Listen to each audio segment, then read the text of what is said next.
Hello everyone, আসসালামু আলাইকুম। It's me lovely. তোমাদের সবাইকে স্বাগতম আমার ব্লগ পেজে। আমার পেজের নাম লাভলিস ওয়ার্ল্ড ব্লগ। প্লিজ তোমরা সবাই আমাকে সাপোর্ট করো। আমি আজকে চলে আসছি আমার বাগানের গল্প নিয়ে। আমি আমার বাগানের জন্য সার কিনতে আসছি। আসলে যারা বাগান করে তারা জানে বাগান করা কতটা কষ্টকর। যদি তুমি মন থেকে কিছু করতে চাও তাহলে অবশ্যই সফল হবা, কিন্তু তার পেছনে অনেক বেশি শ্রম দিতে হবে।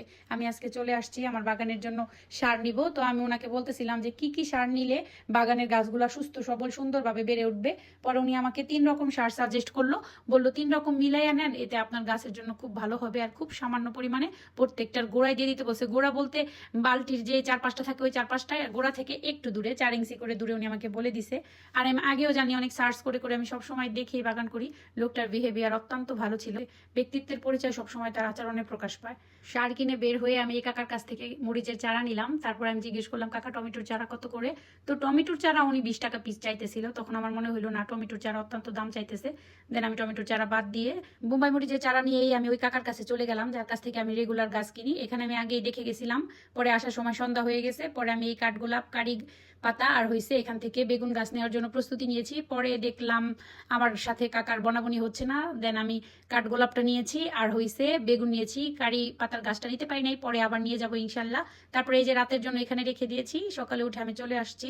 আমার আগে বাস্কেটগুলা পুরা প্রসেসিং করে তারপরে গাছ লাগাইতে হবে। আমি অনেক দিন ধরে একদমই আমার বাগানে সময় দিই না, যেহেতু এখন আমি বেশিরভাগ আমি আমার আব্বার বাসায় থাকতেছি, কারণ আব্বার বাসায় আপাতত কেউ নাই। তাই এখন আমার বাস্কেটগুলো খুব যত্ন সহকারে প্রসেসিং করতে হবে। আর এই প্রসেসিং এর মাধ্যমে গাছ সুন্দর করে বেড়ে ওঠে। এটা আমি সুন্দর করে সবসময় এভাবে প্রসেসিং করে লাগাই প্রত্যেকবার।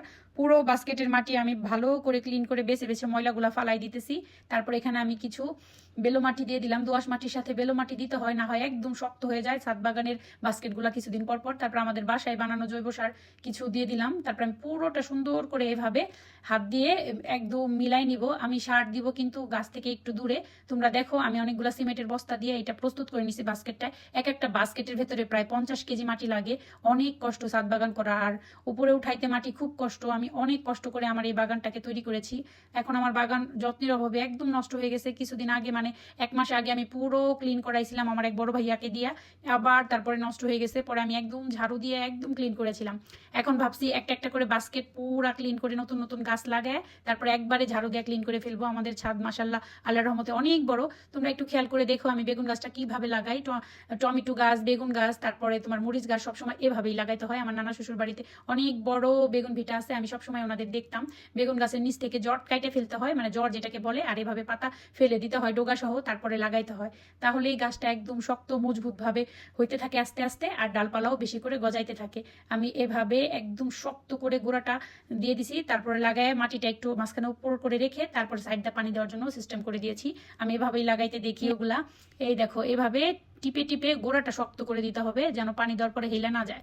লাগানো শেষ করে এখানে এসে দেখি আমি কিছু বাগান বিলাসের চারা দিয়েছিলাম। সবগুলাই আল্লাহর রহমতে একটা একটা করে হয়ে নতুন পাতা গজাইতেছে। এগুলো আমি কিছুদিন পরে সেল করব। তো আমার বাগান প্রস্তুত করার আজকে তোমাদের সাথে শেয়ার করলাম। কিছুদিন পরে ইনশাল্লাহ আমি শেয়ার করব আমার বাগানের নতুন লুক।